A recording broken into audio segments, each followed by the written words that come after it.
Bilang mga ordinaryong mamamayan, paano ba tayo magiging mas matalino sa pagsuri sa mga video na maaari palang gawa ng AI?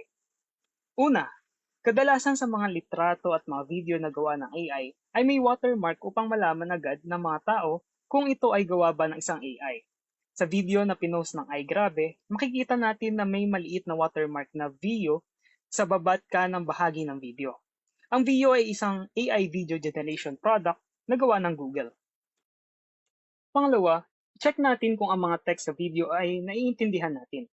Kung ang mga text ay di natin naiintindihan, maaaring ito ay dahil hindi sa Pilipinas ang location ng video.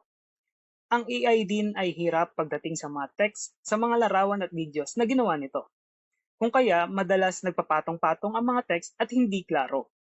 Kaya hindi mabasa at maintindihan tulad na lamang ng mga text na nasa uniforme ng estudyante at plaka ng tricycle sa likod nito. Pangatlo, may instances na hindi maayos ang pagkakagawa ng AI sa image o larawan. Kung kaya malalaman nating AI-generated ito dahil ang ibang parte ng tao tulad na lamang ng kamay ng reporter ay tila hindi normal. Iilan lamang yan sa mga teknik sa pagsuri kung ang video ay gawa ba ng isang AI.